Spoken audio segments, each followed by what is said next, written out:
Hi guys, James at Rampant Lion Reviews again for you today with another beer review. For this one, we are going to cross the Øresund once again, and we're going to go back to Sjælland in Denmark and revisit a brewery that's featured on the channel a couple of times before. Now, the beers that I've had from these guys so far have been very nice. They are still a relatively new addition to the Danish beer scene, but they've built up a very good reputation for themselves in that short time, and I would say they're probably best known for their different kinds of New England hazy, whatever you want to call them, IPAs, but in recent times they have been brewing a few different things. Now, the beer that we're going to have a look at today is a style that I haven't tried from them before. It is a style that I very much enjoy, and it's also a sub-style that you don't really come across all that often, and that was the main reason that this one caught my eye.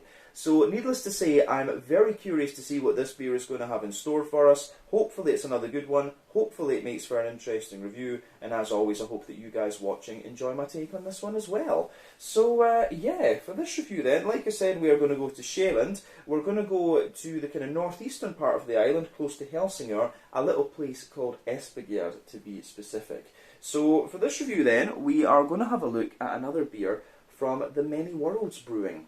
This one is called Cold and Distant. It comes in at 5.9% ABV, and this one is a New Zealand Pilsner. So yeah, not often that you come across New Zealand Pilsners these days, but as you know if you've watched the channel for any length of time, I'm a massive fan of New Zealand hops, and this is a slightly stronger Pilsner as well, I have to say. So that makes it that makes it even more interesting. But this is another beer that I picked up from the Beer Hive in Amager in Copenhagen. So a massive shout out to Jessica and Nicolina, who always put aside any Danish beers and things that I'm interested in. Great selection of Danish stuff. They've got other things in there as well, but of course for me it's mainly the Danish stuff that's interesting when I go over to visit them, because they've always got stuff from breweries that I've never heard of as well. But yeah, go and check them out. I'll put the link to their Facebook page in the video description for you below as usual, and you can keep an eye on what they're releasing. But yeah, let's crack on with this one then and see what it has in store for us. The Cold and Distant 5.9% New Zealand Pilsner from the Many Worlds Brewing in Espergærde, Sjælland, Denmark.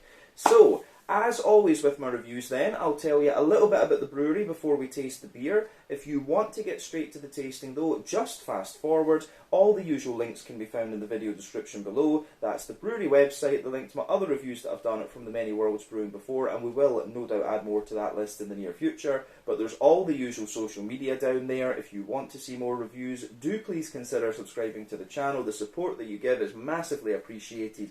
And remember, you can go into the channel homepage and search for beer based on the geography tagging system. So just go to the homepage, use the search bar, put your hometown, state, county, province, prefecture in there, whatever you like. If I've reviewed beers from the area that you search for, they will pop up. Failing that though, you can check out the playlist of beers from different countries. You'll find this one in Danish playlist along with many other things. And you can, of course, have a look at the playlist of beers from other countries as well. But yeah, let's go on to my brewery notes then, and we'll chat a wee bit about the Many Worlds Brewing. So, the Many Worlds Brewing, as I've mentioned to you already, are based in Espergærde, which is close to Helsingør in the northeastern part of Sjælland in Denmark, the easternmost of the main Danish islands, just north of Copenhagen, of course, the one that contains Copenhagen, we should say. But this company was founded officially in 2021, but it started as the home brewing experiments of Christopher Hauer, and he says he'd been home brewing since about 2017. But he's been involved in the beer industry for a number of years, and he worked as a bartender at Tap House in Copenhagen before going on to work at the Bruce Brew Pub, and it was there that he started to learn the brewing trade professionally, and he went on to work at Total City before then going to work for Mikkeller Bauhavn and then brewing, and at that point he was brewing the wort for these beers at War Pigs. But originally, a few batches of the Many Worlds Brewing beers were brewed at Bruce, but then Chris moved the brewery to Espergærde, and he's now dedicating his time there fully. But they released their first commercial beers in 2021, and the brewery is operating a 14 hectolitre brew kit, and over the course of 2022 they brewed about 25 different batches. They are planning to up that over the course of 2023, and they have released quite a few new beers this year already from what I understand, but as of April 2023, when I'm filming this review for you, these guys have produced around 30 different kinds of beer. Most of the beers are named after different things involving science and space and all this stuff, and yeah, the artwork is always pretty nice as well, I have to say. But yeah, that is everything that I can really tell you about the Many Worlds Brewing for the moment. If you want to learn more about these guys, you can of course check out the brewery website. You can follow them on Facebook and Instagram to keep up to date with all the latest goings on, and you can check out the Rate Beer, Untappd and Beer Advocate pages to learn a little bit more about all the different beers that the Many Worlds Brewing have done. But yeah, I need to get out there. Chris, when I was getting the notes ready for the first video we did from these guys, he invited me to go out and have a little look at the brewery and film a Meet the Brewer thing with them. So I need to take him up on that. I need to do more Meet the Brewers, basically. But now that the COVID pandemic is over, we can hopefully do something like that. But yeah, it's just time. Busy these days. But yeah, let's crack on with this beer then and see what it's all about. As I say, check out those links in the video description below. But yes, so this beer, as we said, it's a 5.9% Pilsner. It uses 100% Simpson lager malt, from what I understand, or lager malt, from what I understand, not Pilsner malt. And it is hopped with Riwaka as well. So Riwaka is a very interesting New Zealand hop. It was released back in 1997 as part of the Hops with a Difference program, and it gives 4 to 7% alpha acid, and it gives you like a sort of passion fruity, grapefruit flavour with a bit of lemon in there as well. I first discovered Riwaka when I was actually in New Zealand back in 2015, and they've got some great hops down there. Quite a few of them low alpha acid, but they give you great flavours in your beer. But Riwaka and Raka were probably my two favourite ones that I enjoy. But Raka was notoriously difficult to get a good yield from what I understand.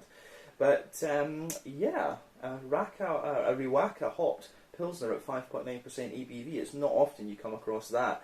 But yeah, I'll just let you have a little look at the artwork on this one. There you can see the Many Worlds Brewing. That's their symbol, and apparently the artwork on this one is an interpretation of a photo taken from the Cassini probe, which is kind of cool. So yeah, plain silver top on the can there. This is a 440ml can. This beer cost me 50 Danish kroner, so that's somewhere in the region of like 70 Swedish, so about €7. Somewhere in the region of like £6.50, and maybe more toward $8 American, something like that. But yeah, Danish craft beer is a bit more expensive. The Danish kroner is particularly strong at the moment. That's just kind of how it goes sometimes, unfortunately. But yeah, you always get good quality when it comes to the Danish breweries, in my experience. Yeah, 5.9% Pilsner beer, this one. Hopped with New Zealand Riwaka hops. Let's get this guy out into the glass and see what it's all about. Well, it has gone a little bit crazy, this one, but we'll just need to go with it. Yeah, a little bit of foam there. But yeah, it should be okay. We might need to pause the video and resume this one a little bit later. But yeah, we'll see if we can get it to pour nicely. Let me just do this. Oh, there we go.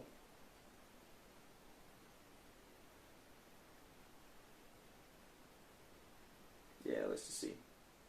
Yeah guys, unfortunately, I think we are going to need to pause this video and just let the beer settle down. I'm not sure what would have gone on there. It must be something with the conditioning. But yeah, as I say, we'll pause the video and we'll come back to this one in just a little bit. Alright guys, welcome back. We've got the beer to can down a little bit. So yeah, I think we can continue filming this one. Let's just put the rest of it into the glass and see what you can see. This one, yeah, it's very, very active. So this is one of the things, when you get newer breweries, sometimes you can have wee issues with conditioning and things like that. I think this is one of the first lager beers they've released, so it might well just be that there's a little issue in terms of the conditioning there, but hopefully they'll resolve that with the next one that they do. But you could see the thing was, it just went a bit nuts. It happens sometimes, but there we go. Anyway, so as you can see, this beer, it actually looks a little bit more like a New England Pale Ale or something like that, I have to say.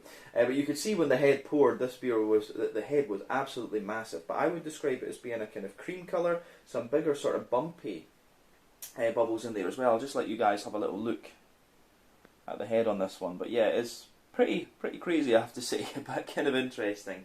So you can see that this beer is poured a lovely kind of, I would say, pale yellow. I think it's kind of coming across to you guys on the cameras a little bit more of a darker yellow than it actually is. But yeah, if you shine the light, the natural light through this one, it's a very kind of pale, very sort of pale but rich kind of mango type colour, this one. So remember, the colour of your beer depends on a few things. One, the type of malts that you use. This goes a long way to determining your EBC rating.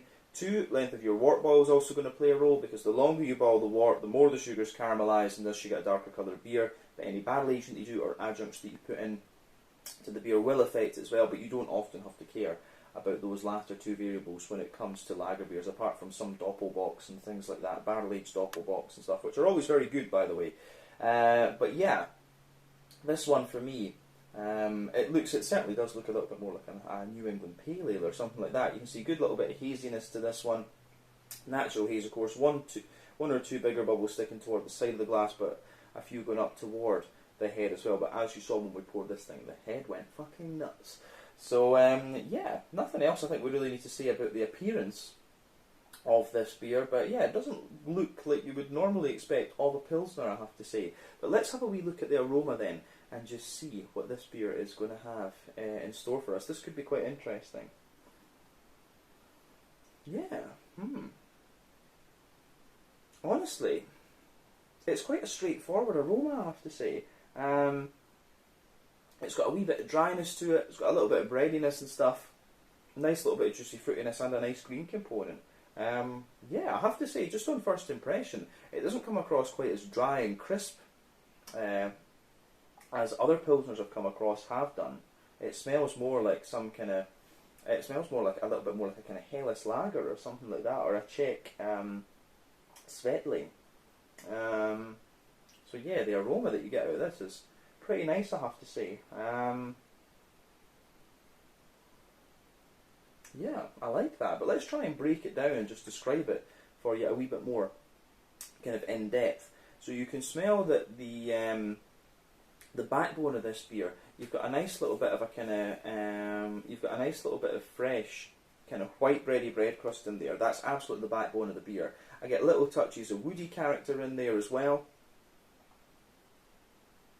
So yeah, there's a little touch of woody character in there, a little bit of Jacob's cream cracker for sure. So yeah, bread crust, Jacob's cream cracker, a little bit of woodiness, and you've also got that quite a bit of fluffy white bready character coming out of this one too. Yeah, and it's like a fresh German fluffy white bread, this one. Simpson's, I think Simpson's is English malt, if I remember correctly. But yeah, you get that fluffy white bready character out of this one, and that kind of dominates the aroma there. There's a little touch of yeah, there's a little touch of, I would say, there is a wee bit of a Pilsner malty dryness to this one, but not too much. That's what the beer's missing in the aroma. It doesn't really have a little bit of that biscuity sweetness that you would expect from the Pilsner, nor does it have the kind of dryness. It really comes across as more of a kind of Helles lager rather than anything else. So yeah, that's one thing to point out about this one. But the bready side of it is pretty damn nice, I have to say.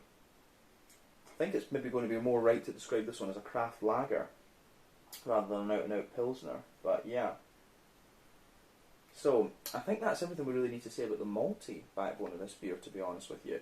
So in terms of the hoppy side of things then, the green component in this beer is kind of what you'd expect. There's a little bit of smooth earthiness, a little bit of herbal character, but you've also got a nice kind of floral note to this one, and a good little bit of kind of wet grassy character. The green component for me is more wet than anything else, actually, but I do quite like how that goes together in this one. So yeah, the green component in this one is pretty interesting from that perspective, just quite a wet, smooth type thing. But on the fruity side of the beer, what can we say about that?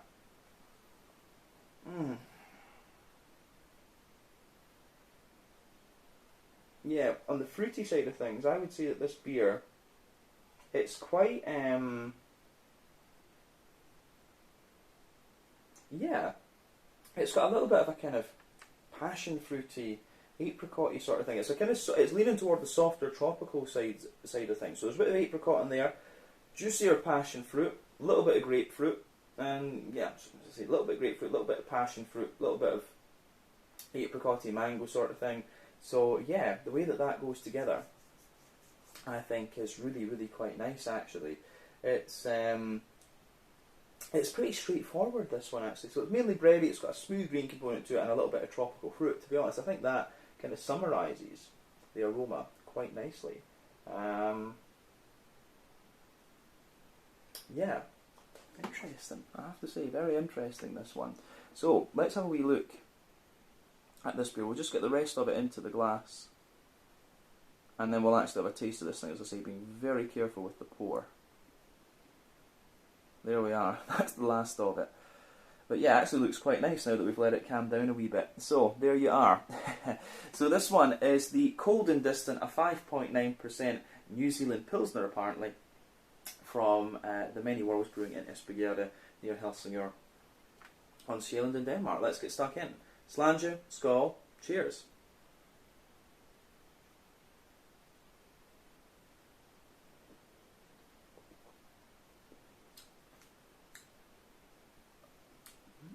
Now, I have to say, first off, I've been talking about whether this one is going to be a Pilsner or not. And it's got a few elements of the Pilsner.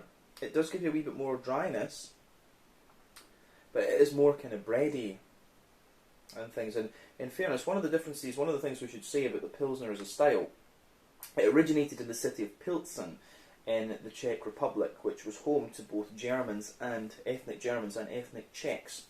So you've got two, and these days, of course, you've got two different variants of the style. You've got the Pilsen, which is the one in the Czech Republic. You've got the Pilsner, which is the one that's brewed in Germany. In my experience, the German Pilsners tend to be a bit more clean and a little bit more dry and crisp. The Czech ones tend to be more kind of yeasty and bready and things like this. And they've also got the kind of dryness and stuff. I could see this beer passing for the Czech side of things, because it has got that more breadiness and yeastiness to it. But the one thing about this one, usually with the Czech ones, you can smell the dryness from the Pilsner malt in these beers, but with this one you really couldn't. But you do get it in the flavour of the beer. But there's still, it's very, very bready, this one. It really is. But if this is a Pilsner, if we are going to say this is a Pilsner, I would say this leans toward the Czech variant of the Pilsner that's more yeasty and more bready and stuff like this. And it could well be that that's one of the things that's getting control. The reason that this might have gone a little bit crazy is because it does lean more towards the yeasty side of things, as the Czech ones do. That might be a legitimate interpretation of this beer, but there we go.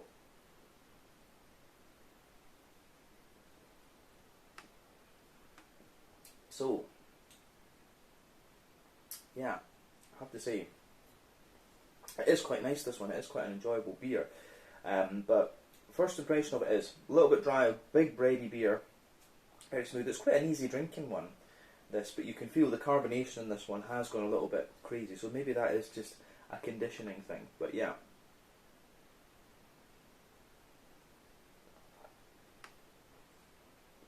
The main question should be, is it a nice beer? And this one is. It's quite, you can kind of tell with this one, it is maybe a sort of more raw kind of attempt at like a kind of Pilsner lager, but obviously he'll get better, you know, as he does more and more of these beers, he'll get better and better at them over time. But I like this. It's nice to try something a wee bit different, I have to say. But let's try and just break this beer down and describe the flavour for you a bit more in depth then. So we'll start with the middle third of your palate. So the backbone of the beer, you've got that fresh white bready bread crust coming out of this one. That's absolutely the backbone of this beer. Further forward on that middle third of your palate, you get a little bit of a kind of woodiness coming out of this one, which is quite nice. So a little bit of woody character in there. And above that, you get quite a little bit of Jacob's cream cracker to this beer. And then you've got, above all of that, you have the fluffy, airy, white bready kind of notes.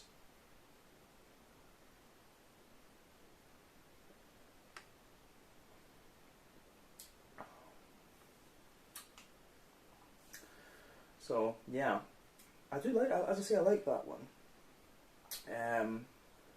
So, yeah, I think for me, this one, it really is quite, if it is a Pilsner, it's leaning toward the more Czech side of things, absolutely. So above the white bready character, there's maybe in the dead centre of your palate, there's maybe a tiny little circle there, where you get a wee tiny touch of that biscuity note, and a little bit of a more grainy biscuit as you move out toward the edges of your palate. But in terms of the Pilsner malt side of things, what you'll notice is that as you go further forward, as you go further toward the back of that middle third of your palate, I should say, you get more and more, you definitely get more and more of the kind of dry Pilsner malt coming out of this one, which I do like.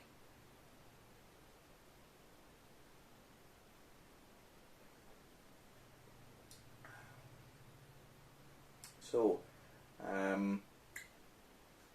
yeah, the way that goes together is pretty nice, I have to say.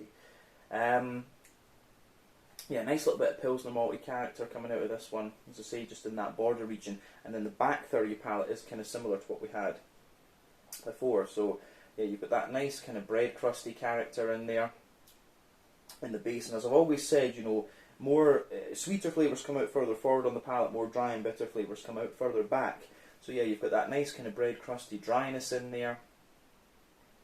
You've got that, yeah, that bread crusty dryness is there, but it's more kind of powerful toward the back of the palate. You've got the drier Jacob's cream cracker in this one as well, and then above that you've got a more fluffy white bready note there, and you can feel that it's taller and more airy as well. And then just above the kind of white bready layer, it's almost just a wee touch spicy actually, which is kind of interesting.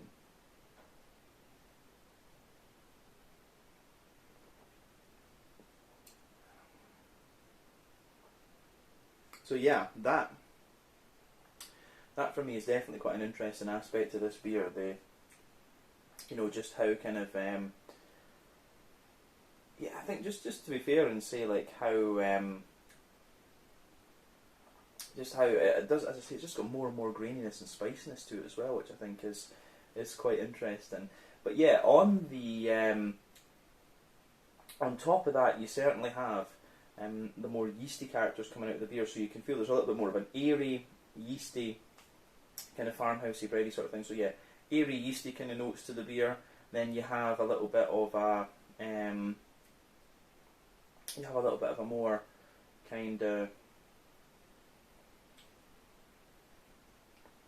I would say, like it's got this more woody, farmhousey, bready kind of character to it. A little bit of a kind of, has got a little bit of a kind of spicy note to it as well, and a wee tiny touch of honeycomb. But definitely on the back third of your palate, you can feel the flavour is taller.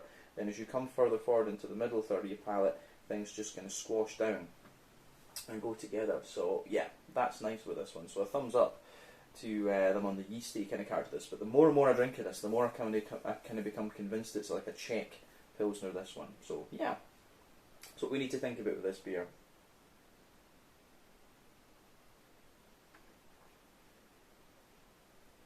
So, yeah, on the hoppy side of things then, let's move there. Back corners of the palate, you've got a nice little bit of earthiness. Absolutely, so yeah, nice little bit of earthiness in there. Then as you move further forward, it gives you a wee bit more of a kind of herbal character, but then as you start to move toward the kind of front corners of the palate, you actually get quite a little bit of spicy floral aromaticity out of this one. So this beer is probably using a good little bit of early edition hopping, to be honest with you. So yeah, you can feel that kind of slightly spicy floral character as you move further forward on the toward the front corners of your palate. But round the front curve of the tongue, the beer is a little bit lighter and more, yeah, a bit lighter and a bit more grassy, I would say. So yeah, interesting stuff with this one, I have to say. Yeah, I do like that little bit of bitterness that the beer has. But yeah, we can look at the, we can certainly look at the fruity side of things now. So let's look at that front third of your palate. The border region between front third and middle third of your palate, you get a little bit of bready build up in there.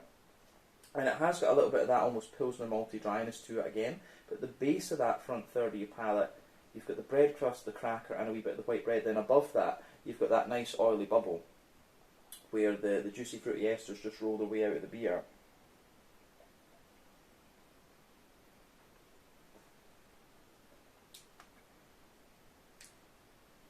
So, yeah, the way that goes together is pretty nice, I have to say. So toward the back of that, front third of your palate, you've got a little bit more you've got a bit of a stronger grapefruity character coming out of this beer. That is one of the characteristics that you're going to get from Riwaka. And as you move further forward, the grapefruit spreads forward a wee bitty, but then you start to get the kind of passion fruity notes out of it. And as you reach the middle of that front third of your palate, there's potentially a little bit more of a kind of apricot-y type thing. And then yeah, there's a wee bit of a more kind of lemony, zesty kind of character coming out of this one. We've got, yeah, a wee bit of a more kind of lemony, zesty type character as you reach the kind of front tip of your tongue. So yeah, the way that goes together is really, really quite nice, I have to say. So it gets a big thumbs up from me in that. I like the, you know, I've always liked the Riwaka hop, but it's quite interesting to see it in a more kind of like Pilsner lager environment than in an IPA. So this is a new thing for me actually. I have had one or two New Zealand Pilsners on the channel over the years, but like I say, it's not a style that you come across all that often, so you don't remember really what they're like. But yeah, interesting stuff actually. But yeah, I don't remember Riwaka being quite as pungent as it is. But again, hops behave differently in different environments with different malts and yeasts and all this kind of thing. That's something you do need to remember. But yeah, in terms of the fruity side of things, I think that's everything we need to say. So overall, for me, flavour-wise, it's quite like a Czech Pilsner, this one. And the more I drink of it, the more I become convinced it is a sort of more Czech yeasty Pilsner. They do need to refine a wee bit the conditioning and stuff with this one, just so that it doesn't kind of explode in the can. But you know, this happens when breweries are just kind of starting out brewing lagers and stuff like that. But yeah, in terms of the mouthfeel, then we can round off the review with a wee look at that.